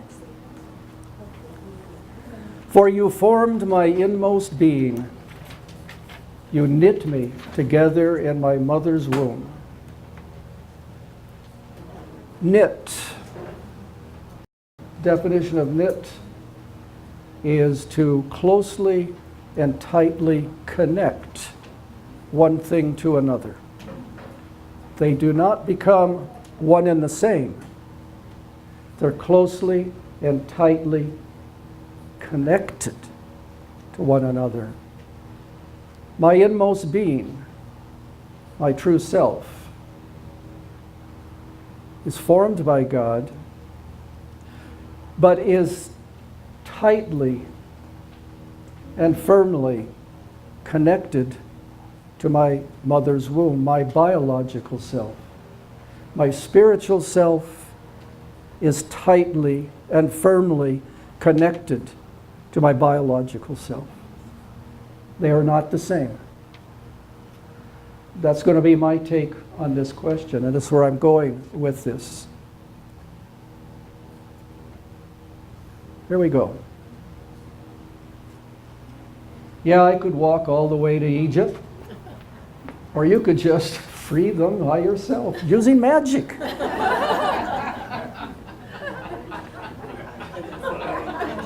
Why not? Why not? You know, Moses did have a back and forth with God.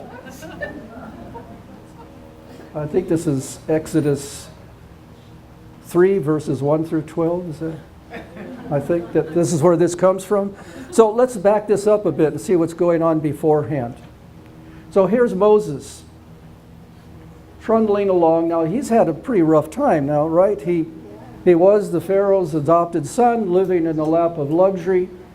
He sees his fellow Israelites being beaten. He takes umbrage to that, kills a guard, and has to flee for his life. And he eventually gets to this place. I don't remember the name of it. Midia, I think? Midia? Yeah. He gets there, and there's a priest there. I don't know if he's high or low or whatever, but there's a priest there. And he likes Moses so much, he gives Moses, now get this, ladies, he gives Moses his daughter. Yeah. And with that, on this day, he's going along taking his father-in-law's sheep to pasture, undoubtedly ruminating and all kinds of commentaries of how could this happen to me? You know, why do I wind up here in Midian? She's a nice lady, you know. So on and so forth. And he's going along and he sees this burning bush. And not only that, the angel of the Lord appears in the bush, right? Whoa. I think that's what Moses would say. Whoa. What's happening here? I have my sheep. There's this angel of the Lord in this burning bush.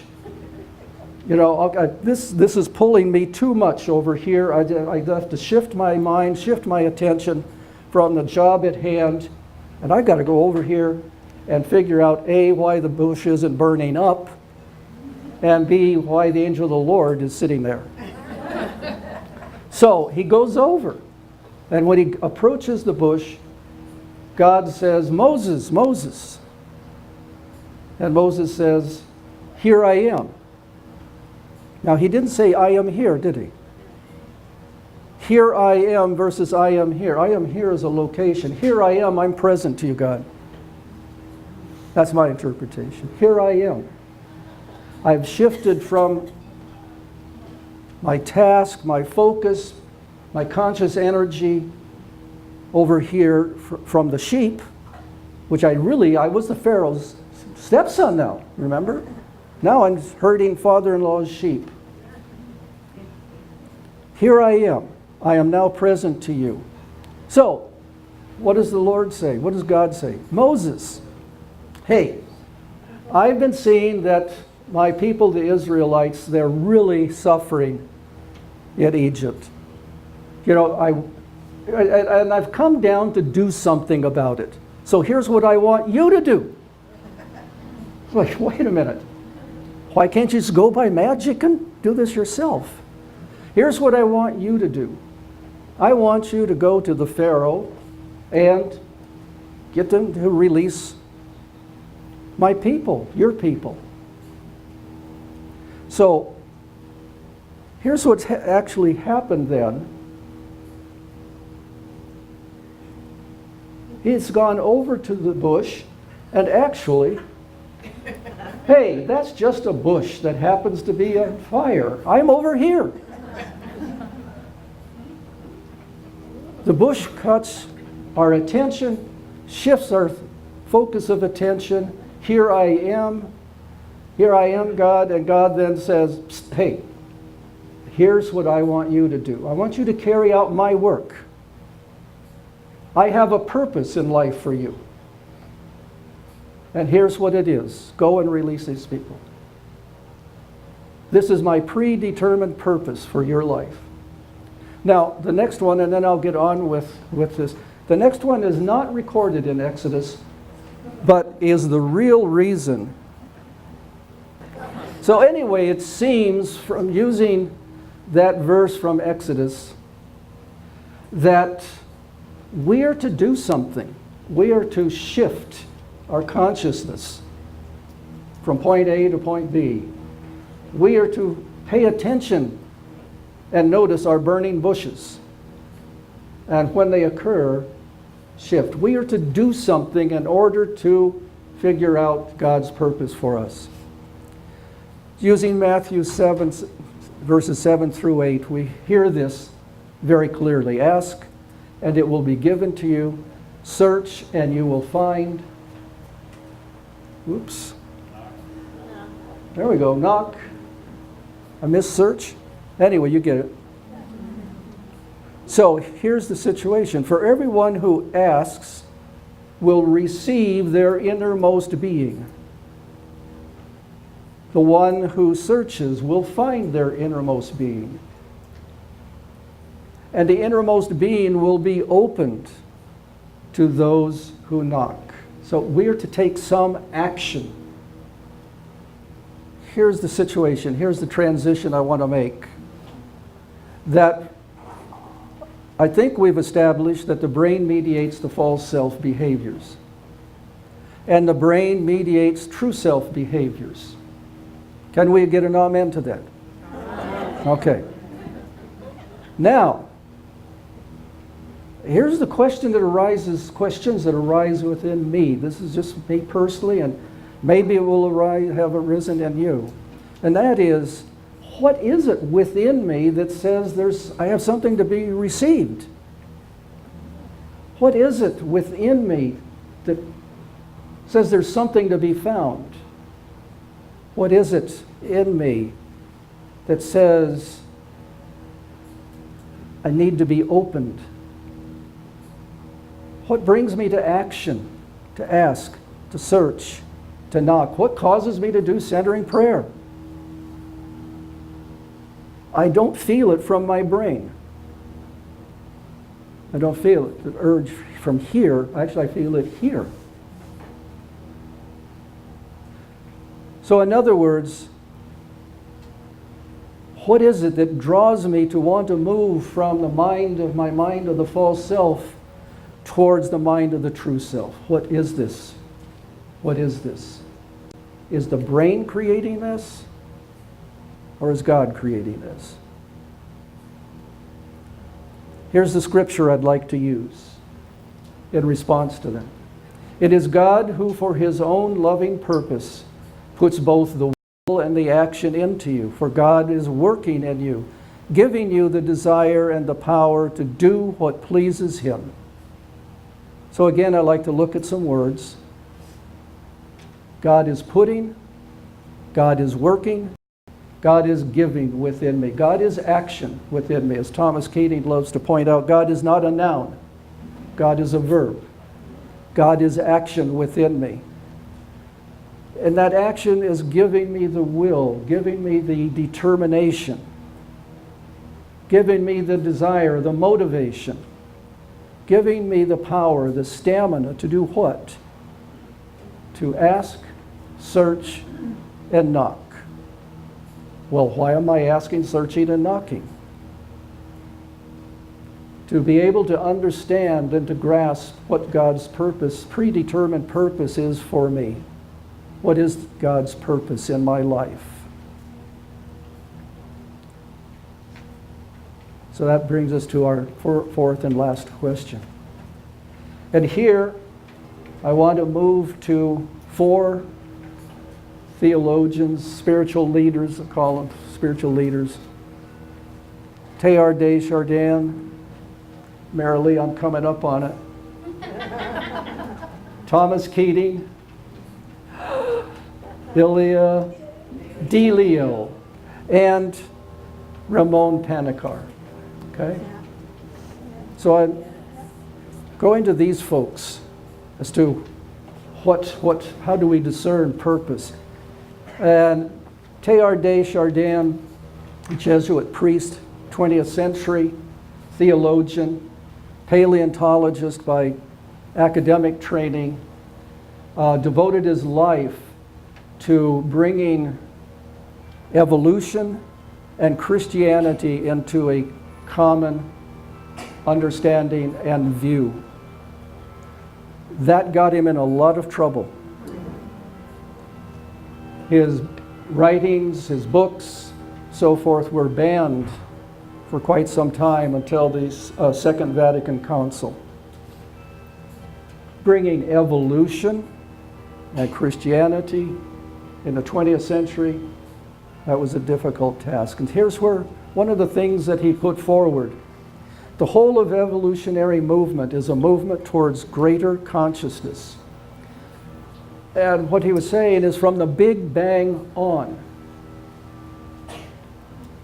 the whole thing that has been occurring, the whole force of evolution has been towards ever increasing levels of consciousness. He would hold rocks have a level of consciousness, trees have a level of consciousness. Humans started out with a level of consciousness, primitive as it was. And looking just at the human evolution, it has been a trajectory of ever-increasing levels of consciousness. And Teilhard de Chardin said, our biological evolution is complete. The body is probably not going to evolve any further than it has. So what's the next frontier of evolution? Consciousness. Consciousness.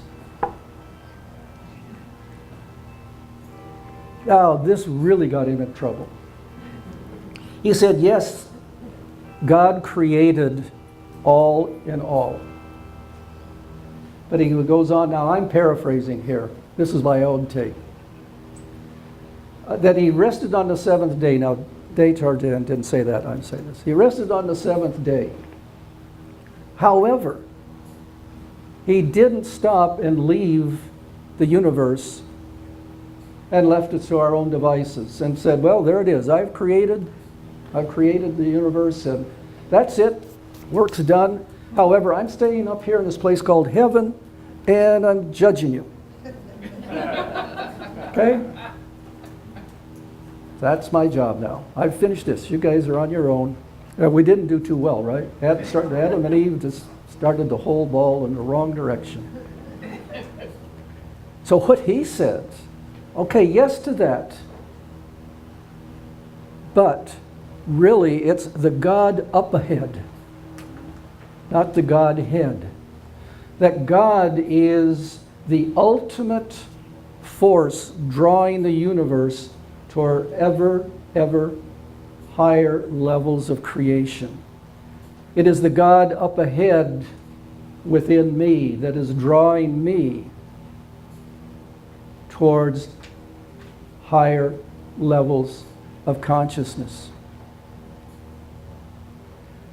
He goes on to say, we must discover Christ within us as the very meaning of our lives. And I'll translate meaning as purpose. The purpose of our life, I'm paraphrasing, is to discover the Christ consciousness that exists within us. It's interesting. It's to discover. That's an ongoing process, isn't it? I take that to mean it's an ongoing evolutionary process. It isn't that I have discovered it, I have arrived. The God up ahead is just constantly saying, come on. Oh, that's behind, isn't it, though? Come on, pulling me forward. Whatever this mysterious pull is within me, I call it a tug, and I sense that probably you all experience this too. My purpose is to discover Christ consciousness that exists within me.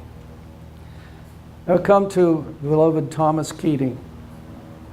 Those of you who've been on 10-day intensive or post-intensive retreats have experienced this wonderful time. At the end of the retreat, Father Thomas meets with all the retreatants. Usually about 26 of us, that's capacity for there. And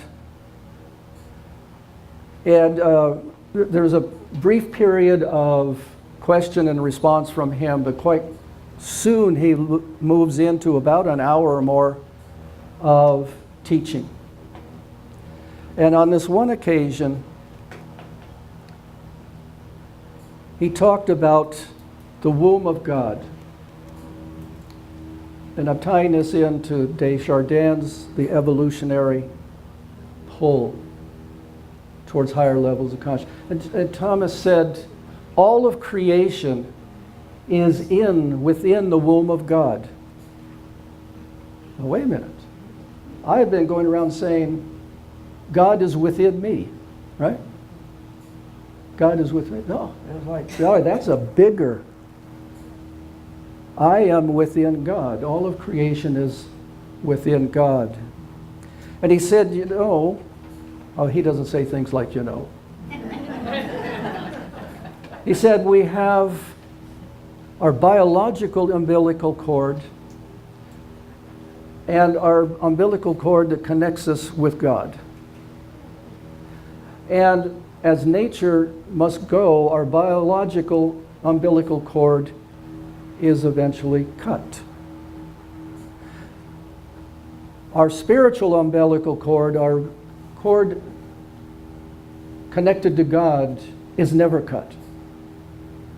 That God is constantly nourishing us to what? To grow, to evolve. He went on to say his take on, we have the image of God within. He said, let's bring it up to current day terms. We carry God's DNA.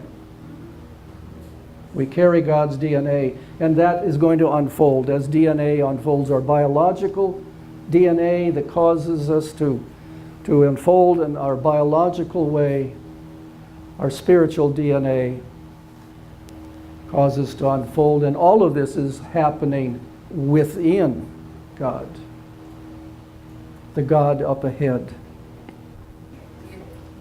Delio,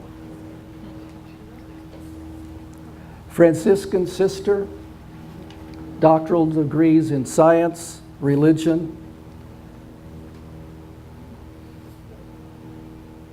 Here's what she says, following this evolutionary theme, the God up ahead. She moves it now to Jesus of Nazareth. She says, Jesus is the new Big Bang in evolution. Think about it. Jesus comes along and he says, whoa, wait a minute. You've got to put this in context. Judaism at that time, a theocracy, even though the Romans were governing them, had this theocracy, and they were functioning on the basis of 163 rules. Okay? What you eat, what you do this. Jesus' disciples got in trouble on the Sabbath. They picked some wheat and was eating that, and got in trouble of doing healings on the Sabbath because you don't do that. All these rules. And Jesus' whole thing, when he said, I came to not to abolish the laws and the prophet, I came to fulfill them, is basically saying, and he said in many ways, all but 10 of those rules you guys made up. 10 of them were inspired by God, and that's what we're going to fulfill. That's what we're going to evolve from that to teaching. Jesus was not a revolutionary. I'm certain the high priest thought he was. He was an evolutionary. He's saying we're moving to a higher consciousness. And it starts with saying, my Father, Abba. In Aramaic, it translates out to Daddy. It's not God up here someplace. I am in my Father, and my Father is in me, and I am in you. Evolutionary. Christ consciousness. Jesus then is our role model, the exemplar of the Christ consciousness that exists within us. Ramon Panikkar, another Jesuit priest of the 20th century, another one with doctoral degrees in chemistry, philosophy, theology. And here's, of all of his work, what I wanted to pull out. Very interesting. We are asked by God to continue the incarnation. Panikkar says the Word of God, the incarnation of the Word of God is not complete. It didn't stop with Jesus of Nazareth. He said the Word of God, the incarnation of the Word of God, is to occur and will be complete in us.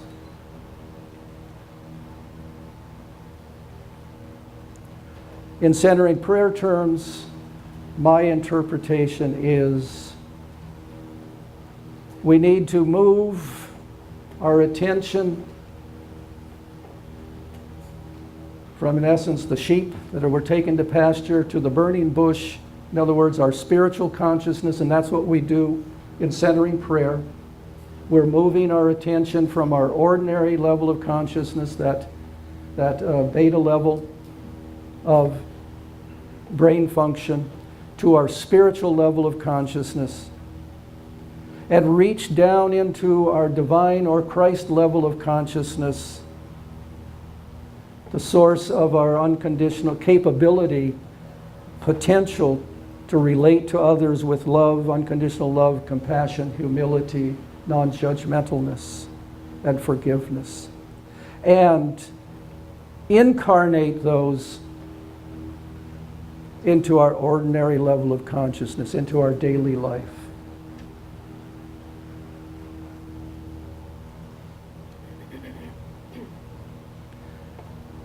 Like Teilhard de Chardin, he says, without the incarnation of Christ within us, we will find neither our purpose nor fulfillment in life. So he's underscoring this helps, like some of this tug is to find purpose, right? To find meaning in life. Why am I here? Other than my daily routines. What is this that keeps pulling me to find and to realize a purpose, to feel fulfillment? And as we're hearing here, the purpose in the sense of fulfillment is now the incarnation of Christ within us, which then transmits in our relationships with others. So I want to change the question a bit. Which is the source of the desire for higher level of consciousness? God or the brain? Which is the source of this? What is it that pulls me, pulls you? What's the source? And out here I want to go to the difference between religion and spirituality. Religion comes from the Latin root word religio, which means to tightly tie or tightly bind together. And that is exactly what religion does. Depending on what path you're taking, there's a certain set of beliefs, right? A certain set of doctrines and a certain set of spiritual practices that religion teaches. Spirituality comes from the Latin root spiritus, which means breath. Spirituality is breath. Spirituality is an essence of us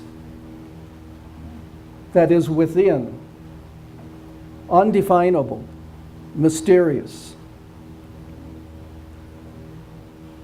Therefore, I put forward the idea of religion is learned. That's what the brain learns religion. And the brain creates religion. Whatever the religion, whatever the faith tradition, there is a set of beliefs, set of doctrines, and set of practices that are taught. I put forward spirituality is a God-given instinctual need. It needs to be in that, up in the realm of need for survival and security, affection and esteem, power and control. Those we generate, God generates within us the instinctive need, the homing device, and the GPS system, if we pay attention to it, that draws us to this Christ consciousness. It's the need to discover and express our inmost being. It's the need, it's something in our own essence, our spiritual and biological essence, and the spiritual side of us. It is that part of us that pulls us towards a deeper relationship with God. That's the God up ahead acting within me. And again, I'll underscore relationship. All of this is about relating with one another. As Jesus said, love one another as I have loved you. in a very definite sense. It's not about the going up and down the aisles and standing up and singing a hymn and saying the prayers and so forth. Interesting, when I brought this up with Thomas, he said, it's kind of like, Chris, you're being a little harsh here. He said, and this is very important, a very important teaching I got from him. He said, okay, yeah, but religion is in the service of spirituality. They're not mutually exclusive. I said, oh, thank you. I got a little too fervent in this path. Religion is in the service of spirituality. Spirituality then is the innate pull from the God up ahead to continue God's purpose, which is the incarnation of Christ within us. In our current day terms within centering prayer, we're doing our centering prayer, and during that time of centering prayer, if you look at from a neurological standpoint, we're opening and increasing the strength of those centers that are related to Christ consciousness. We're decreasing those centers that are not related to Christ consciousness, yet we still need them for daily activity. And in doing so, in centering prayer, we are facilitating the growth of those structures that allow Christ consciousness to flow into ordinary consciousness. Did God create the brain, or did the brain create God? That's where we begin in this conference. And here's my take on it. I think anybody's. The brain has structures that respond to the call of God. The brain does not create God. There is a symbiotic relationship and interdependency. There must be a receiving mechanism. God's sending out the signals, right? There has to be something there to receive.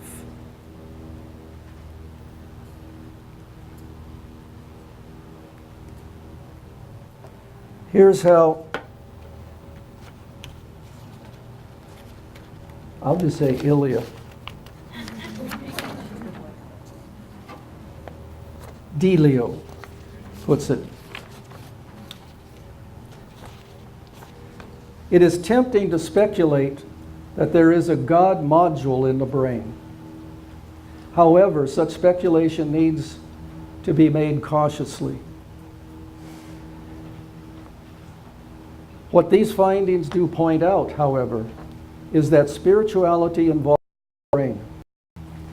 For the first time in human history, we are beginning to understand spiritual experience not as something apart from the physical human, but rather bound up with human matter. That is, the matter and spirit are no longer seen to be opposed to each other. How could it be that mindfulness meditators and centering prayer meditators have the same changes in the brain? And what does this say to us about our beliefs and practicing our values? Does it say, whoa, maybe it's not either or, good or bad, right or wrong, it's right, right, right. It is Richard Rohr's both and. It's something beyond the polarities of even accepting the polarities. But here's what Thomas Keating says. Many paths lead to the source. Some call this source the Absolute, the one God. Some call it the Holy Trinity. Some call it Brahman. Some call it the Great Spirit. Some call it Allah. Ultimate reality or other names depending upon the culture or religious frame of reference.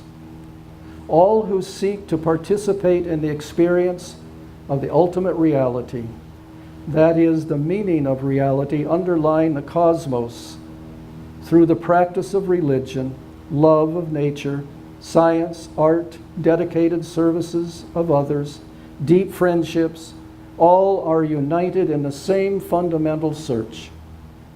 They can remain in their own chosen path or religious tradition and still contribute to the unprecedented awakening of transcultural values that has begun to take place throughout the world. The most significant contribution they can make is to cultivate the experience of oneness with the ultimate reality, oneness with all other human beings, and oneness with the cosmos. So, one last thing from Thomas. At one of those times, we were sitting around in the prayer room. That picture was the prayer room back when. He said this to us, and I've carried this with me ever since. He looked at us and had to smile just like this, has twinkly blue eyes, sitting in his big chair. And he says, "Do you think this is your spiritual journey?" He paused. We knew not to answer. Do you think this is your spiritual journey? Well, if you do, you're wrong, and you better think again. Because it's not your spiritual journey. It is God's spiritual journey within you, transforming humanity one person at a time. Closing prayer, and then we're going to stand up and sing again. This is Thomas Merton's. All of us, I think, really appreciate this. My God, I have no idea where I'm going. I do not see the road ahead of me. I cannot know for certain where it will end, nor do I really know myself. And in fact, that I think that I am following your will does not mean that I'm actually doing so. But I believe that the desire to please you does in fact please you. And I hope I have that desire in all that I am doing. I hope that I will never do anything apart from that desire. And I know that if I do this, you will lead me by the right road, though I may know nothing about it. Therefore, will I trust you always, though I may seem to be lost and in the shadow of death. I will not fear, for you are ever with me, and you will never leave me to face my perils alone.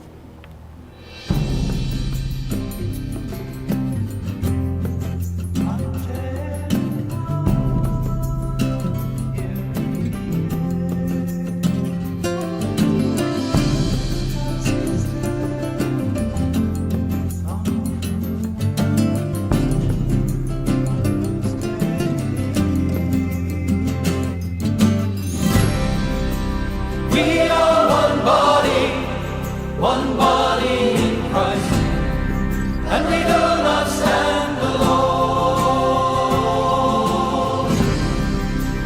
We are one body in Christ, and He came that we might have life. I am the way, the truth, the life. I am the final sacrifice. I am the way, the truth, the life.